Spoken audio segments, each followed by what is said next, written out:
some strategies that we do as well.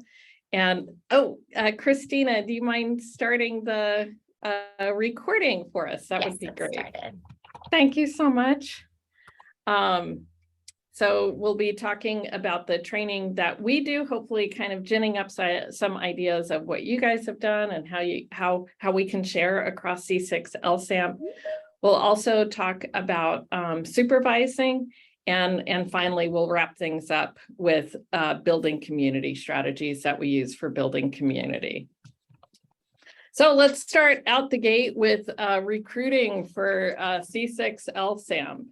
So here are my tips for recruiting. So start early, have a plan, utilize the people in your circle. So we seek recommendations from professors and from the peers, from the current Illumineers, from anybody who has any take on who those students are. So it's a strategy of kind of tapping. So when you say you all come, then nobody comes to your party. But if Justin Miller were to say to a student, hey, Ron, I see you have a lot of great skills. I'd really like to encourage you to think about becoming an Illumineer. He's more likely to do it. Relentlessly recruit. It's kind of always recruiting, and then partner with campus student worker recruitment efforts. So you're not the only one who's looking for student workers. Other folks are. So kind of see if you can consolidate those efforts as well. This is something I'm going to say kind of over and over again, is put it on the calendar. These things kind of sneak up on everybody. So for recruiting for the summer and fall, we actually start that recruitment way back in March. And for recruiting for the spring semester, we start that between Halloween and Thanksgiving. So the recruitment process always has to start super early in order to kind of be sure you have everything pulled together. And within the recruitment plan, you have to determine what your budget is and how many do you need. So it's this math problem between this much gold, this many people that go along with it. And then looking historically, we always figure our student workers are going to work 20 hours a week, every week throughout the semester. Never works that way. So sometimes you have to hire more than you kind of anticipate because we have that cap on the top. The second is to develop a campaign to recruit students. So that campaign used to be a print campaign, no longer. So it's pushed out through email. It's pushed out with this, pleading with the professors and anybody who has direct content with students. And then you have to have kind of, what's your parameter for this? So the interview dates, that's kind of the parameter. That's sort of like, we've stopped with the recruiting. Now we're going to do the interviews. And then, I don't know what your experience is, but our experience is that paperwork takes a while to get through. So that's part of the reason that you really have to look at that calendar. If we needed students to start by August 9th, we've just found out that having all of the paperwork in, spit spat, we're all done. I think the first week of July was not soon enough. So you have to allow enough time for that paperwork to go through. And then the recruitment. So appeal to professors to identify recruits and make it as easy as possible for both the professor and for you to be able to manage those. So don't set it up where email me if you have somebody that you like, it'll drive you bananas. And then make friends with, say, the department chair, Justin Miller, to have that person be the messenger for the professors to really encourage them. And then you're going to see my strategy is pleading with them, please send us somebody. So, this is an email that goes out to the STEM professors. So incorporate reasons for them to help. So notice I say over 83% of our Illumineers actually transfer. Ask the dean and the department chairs to help plug this to actually get responses. And then it's always the strategy between frequency and duration. I'm always going to vote for frequency. So just figure kind of the first one is sort of information. The second email is kind of pretty please. So it's going to take a while for this to kind of uptick for folks to kind of act on it. So we go for kind of that nibble, nibble, nibble to really, hope that people are going to respond to it. And I've also asked specifically for a number of students from each class. What's interesting is when we went to kind of an online environment, it's harder to make that personal connection. So sometimes professors are like, well, they're not quite up to snuff.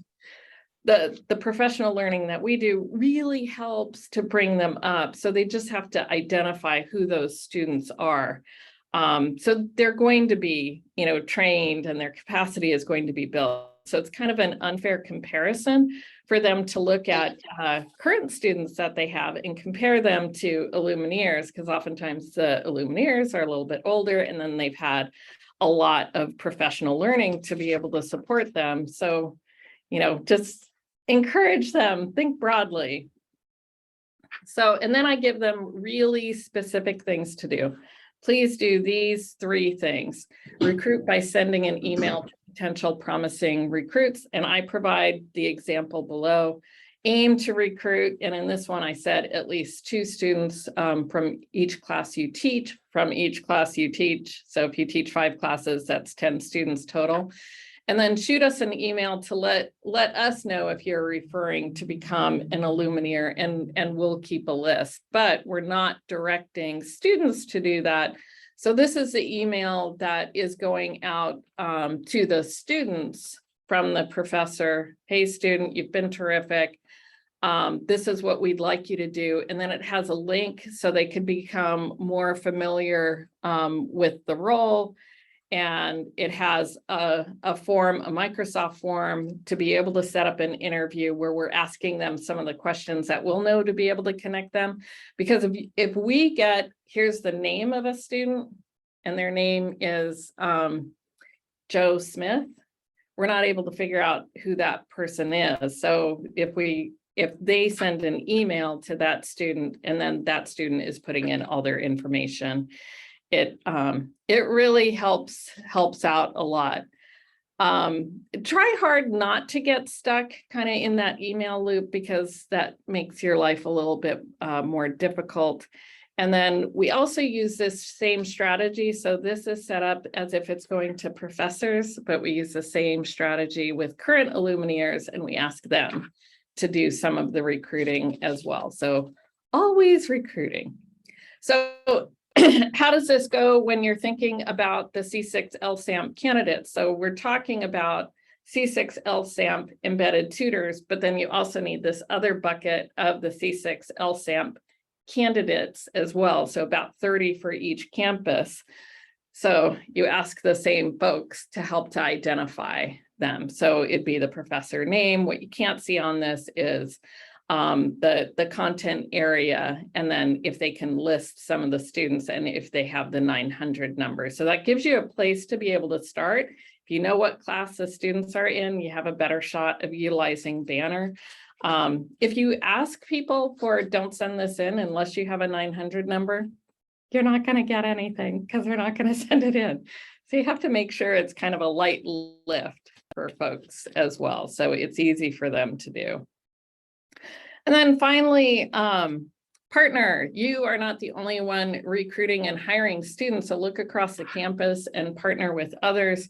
So at OC, we realize we're not the only ones. So we actually, this is our 3rd year of the OC Student Worker Job Fair that we do each semester. And that seems to really help all of us.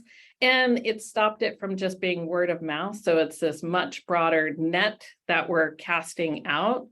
And that helps. So it's not just a job fair, but we also do campus-wide professional learning to bring all of those student workers together, because who are students going to listen to? Are they going to listen to me? Maybe not quite, but they are going to listen to their peers. So if a student worker who's working as an Illumineer knows the student worker who's working in financial aid, they can help make those connections. And through the professional learning, we're telling them, hey, that's part of your job. We want you to help with those warm handshakes that are happening across the way. And then what's happened in the state of California are all those learning aligned employment programs. So we're going to be awash in all of these funds that are directed at students. And on your own campus, you can actually hire folks through this. One of the ways that they can be hired is actually as a tutor. So now what I'm going to do is I'm going to lean on my colleague, Christina. So Christina, hopefully we've had an opportunity to set up breakout rooms. And this is just kind of a moment for you to connect with your peers and then reflect on what we've been talking about so far when it goes into recruiting, what are successes, what are low parts that you have, and then to introduce yourself to each other as well. So Christina, do you have those breakout rooms ready to go? Yes, I do. So All right, be send them opening off. them right now. Okay, thanks so much.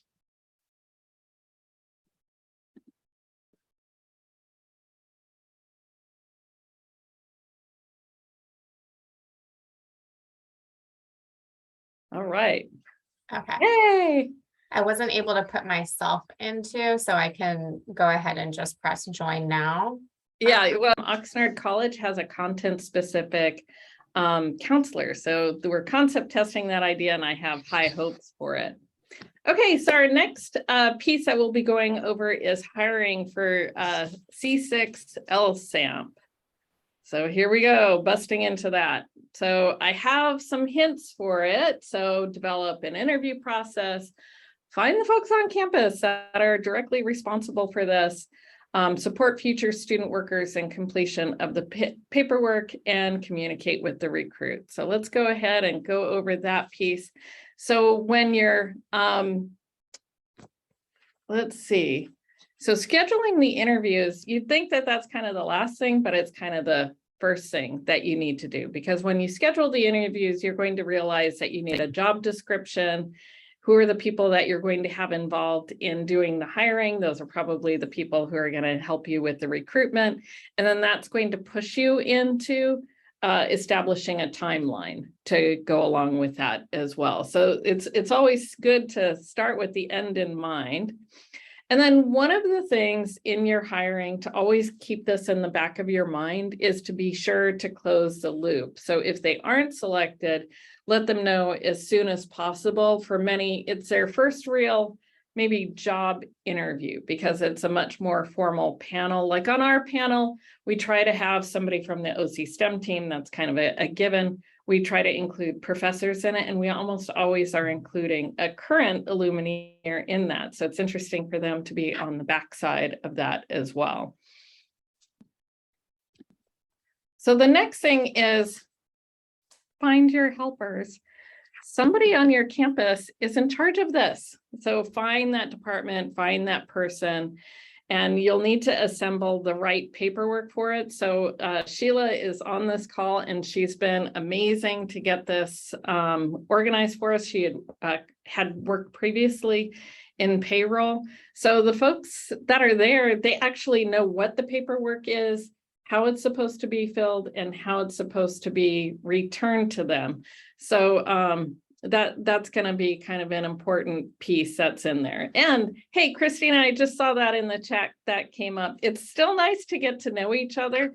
So if you can use those 3 dots to the side to rename yourself, and that way we'll know which campus you're at. So when Christina is doing the breakout rooms, we can be sure that those breakout rooms are as diverse as possible. So ideally mine would say Marcella Klein Williams, Oxnard College. So the next piece is to assemble the paperwork and gather your patience. Good luck. So work to understand how the paperwork is supposed to be assembled, because the other people who have to understand this are actually the student workers that you're hiring on. So, so first, if you'd like to enjoy the 7th circle of hell, then just tell them, here's the paperwork, go and complete it, send it back to us when it's done, because it's not going to come back to you likely correctly done. I can share with you, this is kind of an obvious point for our student workers that they don't know how to fill this out. And I point out to people, when I got hired to Oxnard College, nobody sent me home with paperwork. They walked us through it. So here's the one that always gums up the students here. By the way, our student workers are typically out of high school and up to 25. So there's one that says, hey, where would you like your last paycheck to go? And sign off on this where you want the last paycheck to go. And I'm sure as they're filling it out, they're like, to me. So the question is actually, if something happens to you and you are dead, who would you like that paperwork to go to? And you have to have a witness to advocate that you said that, because you'll be dead. So students aren't necessarily going to think about that because they don't ponder their mortality that often. So you're going to get it back. They're going to sign saying they're with the witness, and they're going to sign, send the last paperwork to me. That's who it's supposed to go to, or the last paycheck. So if you send it back, if you send it to them and just say, fill it out and send it back, one, it's not going to come back. So it's going to goof up your timeline. Two, it's not going to come back completed. And then you're going to be in this death spiral of emails going back and forth of, can you do this and can you do that? And all of the timelines of, hey, let's get all of this paper. We interviewed on this date. We want all the paperwork back, and we're going to start doing the training on these upcoming dates. All of that is going to be fiction. So what I recommend instead is set a time to meet with the recruits. There's an economy of scale that goes along with it, and walk them through completing as you go, completing the paperwork. So all those years in elementary education of, okay, boys and girls, here's your pencil, bubble in your name. That's kind of the frame that really helps with that. And you may be on a campus that already does this. Ours didn't, and it left it up to the department. So, partially I look at it and I kind of figured that, oh my gosh, if they're paying me my salary to do these emails back and forth or sit with every student, that's a pretty expensive way of doing it. So the next thing is communicate frequently with the new potential hire. Even after the paperwork, they still need to complete confirming their right to work in the US. So they're not necessarily going to know what it is that they need to assemble, and telling them, find your social security card, because that might be the first time that they have to hunt it down from their family member to track it down. And then if you can help doing the introductions for the fingerprinting, or if they need a TB test. So if you help with doing those introductions and kind of following up, hey, did this get taken care of? How can we help you move on to the next step? So communicate frequently. And then they're also going to be curious about the logistics. When are they going to get their schedule? How many hours a week can they work? And here's an obvious one. How much are they going to get paid? And how are they going to share their expertise in their content? So we say it's a B or better, and we have them fill it out on a form. So then we get this beautiful Excel spreadsheet that goes along with it. And we also have them fill out their availability on the form and request that they do it as broadly as possible. And then you just have to encourage them on a regular basis to be able to submit all of that to you as well. So again, Christina, if we're ready to go to those breakout rooms and to send folks farther afield to be able to talk a little bit about this extensive hiring process that you go through, that I can see a lot of benefit to that, in that it makes the students feel like they were selected and they're part of something really significant. And but trying to generate enough applicants, right, that it would be that you actually turn people away. Yeah. And then I mean, if you're thinking about hiring, so you have to remember the moment that we're in right now. So hiring nationally is an issue. And then here at Oxnard College, actually for the district, I keep sending to HR, hey, this is what Panda Express is paying. So how are we comparing to Panda Express? So their cashier is making more than 17 bucks an hour. So you have to kind of live in the real world is, what's kind of a benefit to the students. And a lot of times in underrepresented populations where poverty is an issue, they already know work. It could be their family's, side hustle that they're doing.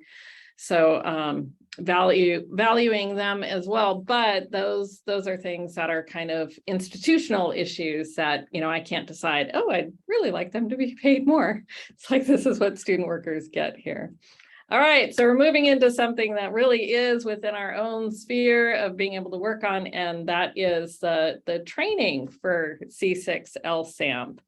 So when it comes to the training, I'm always going to kind of lean into this is go ahead and put a schedule together. And then what we always do is in the conversation of frequency versus duration, we're always going to lean onto frequency because you get more, you underestimate how much you can get done in a short amount of time over a long period than how much you can get done in a long period of time with a short frequency. So when the students come back, yeah, we do an orientation for them and it's a full day, but after a while, it's just over their heads. So some of what we're doing is really trying to build that sense of connectedness. We are requiring training as a condition of employment.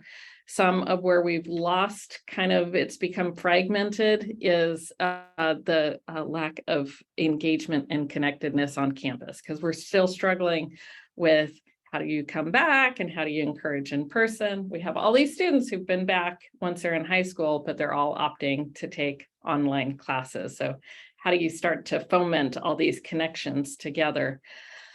Utilize campus resources. So Tutor Lingo is available through the campus portal. So a lot of times you don't know it until you know that it actually exists. So probably lots of you have access to it. As a matter of fact, through Tutor Lingo, you can watch this whole thing from some dude from Michigan talking about how to recruit, hire, supervise people. And if you think this one's not so great, watch that guy first and then come back, because he spent like a full 10 minutes talking about how to connect with professors to help with the recruiting. So there are resources that are out there for training as well. And then don't forget to celebrate successes. So thanks, Eva. A little niceness goes a long way. It's so weird, this having me on here at the same time. I think it helps making it more connected, but it is kind of weird to watch myself the whole time. So when we think about professional learning, why it matters and what happens without it. So here's the concerning thing. What is your most memorable example of a tutor? And if you can't think of a most memorable example of a tutor, think of it as a teacher too. What's something sticky that's in your head that you remember?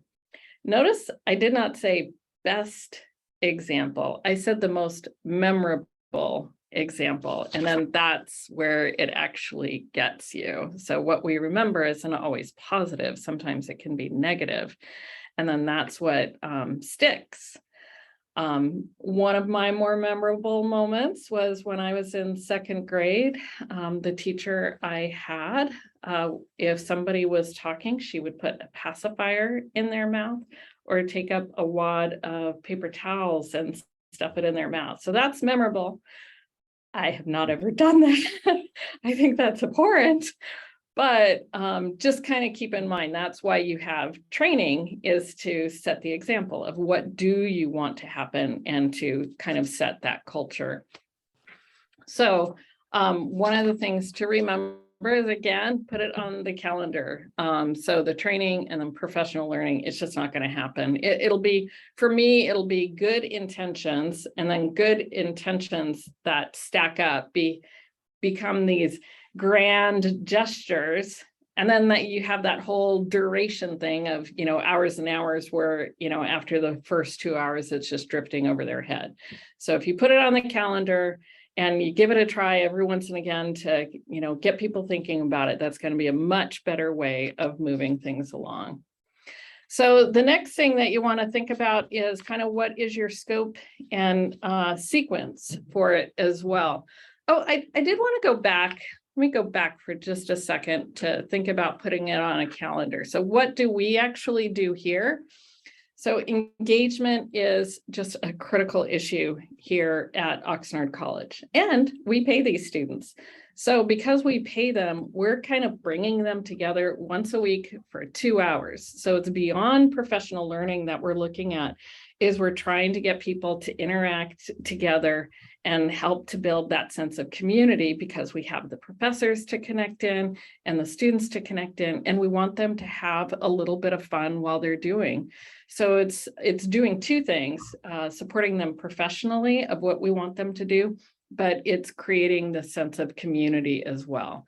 So the idea of frequency is actually going to have a better outcome over duration. The long trainings at the beginning of the year, it's nice, but it's not the perfect thing. The other thing that I kind of think about as well is, as I'm thinking about training or coaching, a lot of times it is a walk around the campus for them to talk about what's happening, why is it happening. It doesn't have to be great. It just has to be ongoing and kind of freshen it up in folks' heads. Let's now move up into scope and sequence. So what do you want them to know and to be able to do? So some of these things are kind of required that you have to cover the basis for. So they have to know something about confidentiality, because they'll have sometimes access to student information that you want them to understand. That's not yours to share, and how do you manage that confidentiality? They also have to understand academic integrity as well. So these are some, we tell them, we pay them to be endlessly kind and eternally optimistic. And one of the cocktail party tricks that I teach them is they often want to be so helpful. So here's the trick that you teach them. So your job is to maintain eye contact with me and count backwards from 100 by 9. And what you'll find is when somebody starts counting backwards from 100 by 9, which is something they probably learned when they were school kids, they will inevitably do this. They'll look up or look away, because that's what people do when they're thinking. So if they're in a learning environment and they're supporting somebody learning, and that person is drilled into their eyes, what likely is happening is they're trying to coerce them into doing the work for them. So they're not taking it. If the student that they're supporting isn't taking a minute to think, then the person doing the heavy lifting is the tutor. So how do you interrupt? How do you show them what are the cues for that can't happen? How do you tell them your job is to give them a little bit, get up and walk away, give them a little bit, get up and walk away. So how do you put those strategies in place? And then the other piece that God love them is how do you shift information to a supervisor? Is a lot of times they are not on the spot of this as an issue that they should not have to address, that it should go to me, that this is something for me to manage. And the pandemic's been a little rough. So this was an issue even before the pandemic, but with the pandemic, I think everybody's in this big cortisol bath all the time. So the naughty behavior is more frequent. So we really have to support them in not telling them once, but telling them over and over again. What does it look like when you should share the information with somebody else? Because if their spidey sense is starting to go off, there's probably a good reason that they should say, let's have a conversation about this and share it with somebody else. So the other piece that we use is we're right now in the midst of doing certification for CRLA. So that certification actually allows the LLRC, this campus, to be able to collect appropriations for it. So it has to be student workers who are doing the work. And it's just, how to be a good tutor sort of training. So it's over a course of 10 hours of training, and then we have to account for 25 hours of, in-person tutoring that they're doing. So some of what would be covered is what is the role of the tutor, and then what are kind of more typical do's and don'ts that are a part of it. We often try to get the tutors that have been with us, the Illumineers that have been with us, have them help us do the training for the ones who are coming in. Ideally, it's kind of half the cohort stays, half the cohort leaves. So we kind of keep adding to that sourdough starter mix of student workers that are in there. The other part of it to consider is it's not just really supporting the student workers that you have and the embedded tutors, you have to work with the professors as well.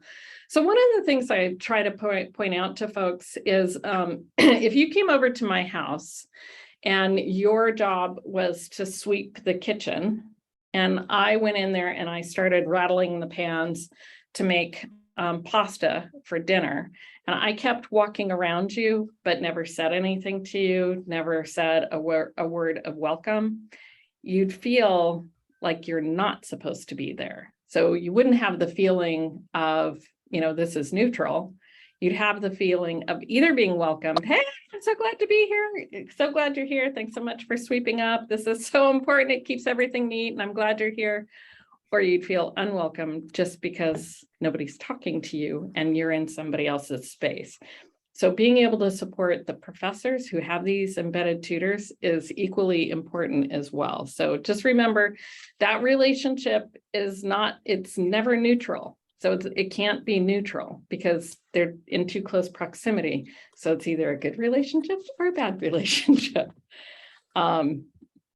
The next piece is utilize those campus resources. I kind of touched into TutorLingo is available, but how would you know where to look unless somebody else kind of pointed it out to you as well? So you have the HR trainings that are going to come out. So on non-discrimination, on sexual harassment, that they'll have to do as well. We often have the BIT team come, the behavioral intervention team come to help students kind of understand this is, if you see something with a student, this is the process that we have. And the BIT team is not just the student is being naughty and this is the bad conduct. It's this student can be, if you get the sense that the student is on the verge of homelessness, that goes through the BIT team. So that needs to come up to OC STEM. Or if the student is experiencing food insecurity, that should go in through there as well. And then the cool part of it is that the student workers start to understand there are all these, they're now in the background, so they can see how these systems start to work, which is exciting. So thinking about the TutorLingo, we also, those of you who are in the same district, you have access to this too. There's student lingo that talks about time management, which is very useful. And then for us, it's on our portal under professional staff, and ours is under Go To Knowledge, and it has 65 videos under the topic of tutoring and assistance. So you just know, we never make anything up. We're always kind of like quilting. Here's a good idea here. Here's a good idea here. How do you cut them up and sew them back together in a different way that might be interesting?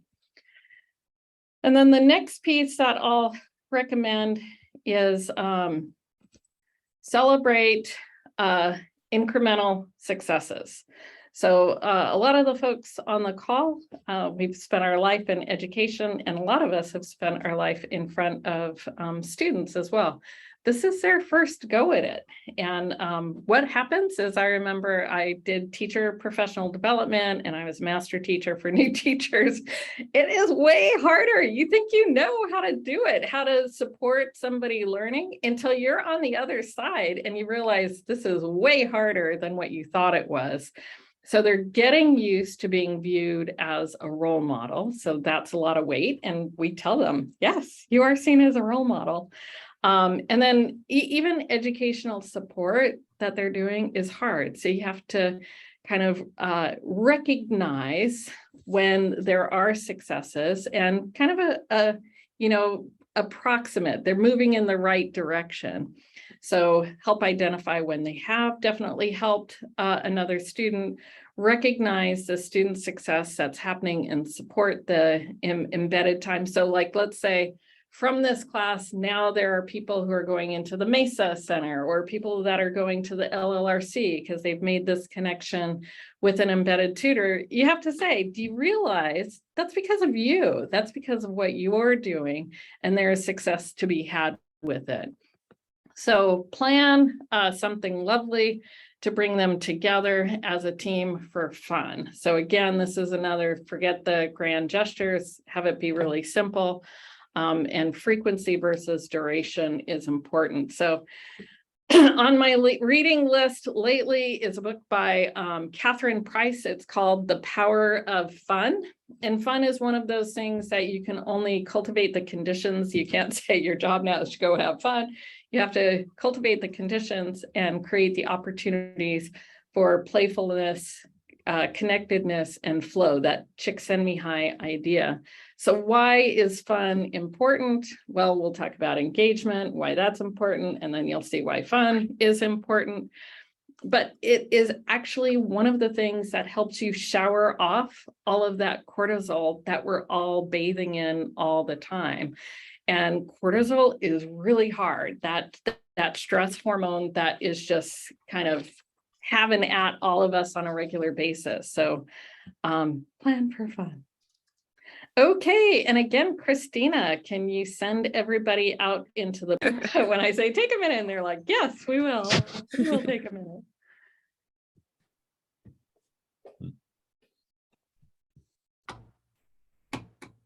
All right, I think we're all back. Okay, great. All right, so the next piece is looking for at supervising for C6 LSAM. So here is some of my advice for it. Set clear expectations that are paired. It's paired with accountability. We use self-evaluations. It helps us sidestep who's allowed to supervise who. And again, it's that frequency versus duration. And then another piece that we add to it is a mentoring program that we have. So first of all, set clear expectations. So conduct some kind of orientation and provide clarity of what you would like to see and hear. So some of what we go over is kind of the obvious punctuality and interactions with others, but we also talk about you are the one who is hosting the relationship. So you have to extend yourself to students instead of vice versa, that they happen to knock on your door and say, hey, how's this going on? We also ask them that you're helping to host the relationship with the professor. So they're not just waiting for the professor to connect with them. There's kind of some middle ground that goes with it. And then people laugh, but this is an expectation. They have to be endlessly kind and eternally optimistic as well. The other piece in those expectations is we start looking at outcomes. So we're looking at the data, and then you can help to celebrate it along the way. So the data matters to everybody, and it helps kind of, if you think about that growth mindset piece, it helps to say something really specific. Hey, since you're here, here's how many people who are coming from your class to tutoring. So they helped in class, perhaps they connected these people to clubs, which in the end will help them succeed academically, or they've, even better, they've engaged them in C6 LSAM. So don't forget that these are folks that you have to help you get folks engaged in C6 LSAM. So we can all hit that 30 participant mark. So when we think about accountability, that self-evaluation is a really powerful tool. So we have them do it at the very beginning. And if they say exceeds expectations on all of it, it becomes sort of like, okay, so tell me about how you're exceeding expectation. So it becomes this self-fulfilling prophecy for them as well.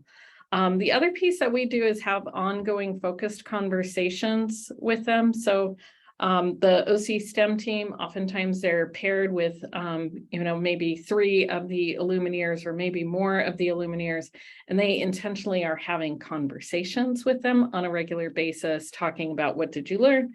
how is it in practice? So pairing that theory and practice together again, I'm going to say it. It's frequency versus duration. Don't look at those grand gestures, but just have that incorporated in on a regular basis that you are talking about those things. And then finally, mentoring. So here at OC, we actually have Condor Connections, which is a mentoring program that we pair students with professional staff from Oxnard College, and then we help to define what the content of the conversation is on a regular basis. So all of those things are accountability, but it's a way for people to feel like they're being seen and being recognized for the good work that they're doing. So my dad used to always say, baby, if you don't reward a child for being good, then they're going to end up being good for nothing. So I always keep that in mind because it doesn't just work with children, it works with everybody. Put it on the calendar. I used to put everything on the calendar. We meet with our Illumineers every week. And then again, we have somebody on the OC STEM team is paired up individually with a couple of them. But I'm the kind of person that I actually put on the calendar, it's Wednesday, call your mom. Now it's Wednesday, it's call your dad. So I like to think I'm the person that'll remember to do this automatically. Turns out I'm not. So there you go. So we talked a little bit about the self-evaluation tool. This is just a snippet of it, and we're happy to share whatever we have. So we can share our Illumineer handbook that has how we do the hiring. And then this is, if you see it, you're going to be like, oh, that looks like an employee evaluation. Yes, it does. But it's a self-evaluation, so they go through the same thing. And then you're building their professional capacity because now they know what to expect. And then the mentoring, it's structured time to build relationship and consistency across the effort. And what I like about it is it's oftentimes structured positive interaction, because when you're supervising, when do you typically talk to somebody if you're not putting it on the calendar? So you have the opportunity to reward the behavior you want. Then when you're talking to them, it's when something has gone poorly, and then you have to address it in a different way, right? So it's much better to look at what are the positive things that you can do, schedule it on your calendar. I am not waiting for something to blow up, and then it's going to take way more of my time and energy in the future. So let me share with you a little bit about what this mentoring looks like. So these are designed to be 10-minute interactions. We're doing this during the pandemic, so it was over the phone. So an introduction, hey, here's your weekly check-in. How are you doing? Building that relationship. And then we have this weekly idea. For this one, the idea was making connections. Where we got this from was out of the RP group, strategies to support student connectedness and achievement. And then also the American Psychological Association on resiliency. So we just kind of, cut and paste into different ones. So every week has a different content area. And then we're always, one of the things that we're looking at is this idea of a cascading mentoring relationship. So as a director of the program, I have a mentor and I am mentoring somebody else, and everybody else is expected to do the same thing. So if they're an Illumineer, yes, they have mentors, it's us, but they should be looking to mentor somebody else. So it's this kind of self-generating opportunity. And back to the group. So Christina, if you can, things are going better when people are like, wait, I'm going to stay here and keep talking to these folks here. So that's good to see. So that means that all together we are building community as well. So I bet you could probably identify one of the first slides that are going to come up. So it doesn't happen by itself. And if you aren't building the culture, then somebody else is. Be very afraid. It takes intention. And again, I'll point to kind of one of my new favorite authors, Catherine Price, and then the value of engagement. So I bet you can all tell me what's the next slide. put it on the calendar. So if you don't have it on the calendar, a lot of times it's too easy for it to skip past you. And probably building community is going to be one of the most important things. So this is aside from the embedded tutors. This is inclusive of C6 LSAMP and the community that you're striving to build for the 30 participants on each campus. So we're sitting down with, Justin Miller is awesome and all the faculty that are engaged, putting it on the calendar. What are the activities that they're going to be doing? So we're incorporating a little playfulness, connection, and flow into what they're doing as well. So just value that idea of kind of taking a breath from cortisol, building engagement. That is a good use of your time.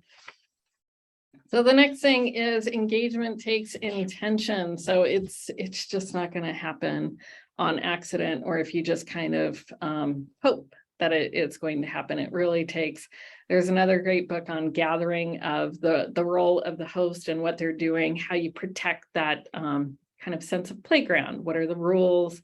How do you get rid of spoiled sports that are a part of it? And how do you keep things kind of growing in there?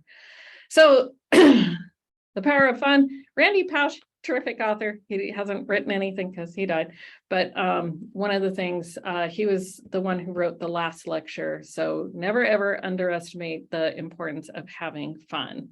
And The Power of Fun makes the case that to be happy, healthy, and productive, we must get into the habit of prioritizing fun. So, and this is a way for us to be a good model, especially as we think about resiliency in the pandemic, that if we aren't making time for it, then the students are. And then what ends up happening is it gets bottled up until it explodes. They get drop out of school and all the worst things. So put it in there. When I think about engagement, oh my God, there's so much that's out there of the role of engagement and why it's important. So here's just one. Community engagement is an educational strategy, a way to advance institutional goals of improving transfer preparation, increasing student completion, aligning with workforce needs, and achieving equity in student participation and completion. So just because it's fun doesn't mean it's not worthwhile of doing. And a lot of times that's going to be kind of that door into academic achievement. So why focus on student engagement? So the amount of student learning and personal development associated with any educational program is directly proportional to the quality and quantity of student involvement in that program. So when you have them connected, they're going to invest in it as well. So you'll get these slide decks, you can read them. And the last one, of course, you're going to recognize. So I've been thinking a lot about yeast and fermenting and creating that fomentation. We have to create the opportunities for faculty and for students to come together and to create that playground. And that means putting it on a schedule. We're working on a scope and sequence for the resources that are here in the STEM Center, like the Arduinos and the 3D printers, because that gives that opportunity for play. One of the theorists that I follow is Gil Noem. So he's a faculty for Harvard Medical, and he runs the Pear Institute. So his focus is resiliency, but he connects it with STEM. And the reason is that if you're in a school setting, you have to connect it with the content. So anyhow, it's this nice kind of middle ground. So, and the final one is TINTA, we all know this. Simply put, the same forces of contact and involvement that influence persistence also appear to shape student learning. Though the research is far from complete, it's apparent that the more students are involved in the social and intellectual life of a college, the more frequently they make contact with faculty and other students about learning issues, especially outside the class, the more students are likely to learn. So everybody's going to have their own ideas of how to cultivate the conditions for playfulness, connectedness, and flow. You probably have rituals on your campus. What I'm really encouraging is do it, put it on the calendar, make it a priority, encourage your colleagues too, because I was thinking about earlier this week, I have a colleague where our lives are hard. People are getting sick and things happen. And one of the things on her list to do was to go out and support the STEM clubs out for Discovery Week for FYE. She came back, such a broad smile and just a breath of fresh air, because it's connecting us to our purpose. So when we think about what we need to do to support students, please don't forget about the professional staff. We need that too. We need that probably now more than ever. And I overheard we're in close proximity here in our offices. Aida talking about the role of clubs. I mean, if ever clubs were important, now is definitely the time to kind of pump into those and have opportunities. So that's one of the strategies that we're incorporating into our C6 LSAMP participants, is having them connected into clubs and supporting clubs in the activities that they'll do together. So this is your last time that we're going to connect you back up into those breakout rooms. I hope when you're doing that, the first thought you have is, how are you going to go about creating a sense of community on your campus? And then kind of your overall thoughts of kind of all of this together. So Christina, if you can send them into their breakout room for the last time, this will be a short one before we all get together once for the end of this as well. So for today, so hopefully you've gotten something out of this. We have some upcoming trainings that we will be sharing. So for embedded tutors and shared training. So the participants would be now your embedded tutors for C6 LSAMP, the faculty and collaborators along with those two. And here are the dates, and you'll have a flyer that'll say the same thing. So this isn't critical for you to note down or anything. So the dates that we have scheduled, and then we'll do the same thing, but with the C6 LSAMP embedded tutors, or sometimes even the participants, we'll keep mixing them up. So hopefully by the time they meet up in Cal Poly San Luis Obispo, they'll be looking forward to seeing each other as well.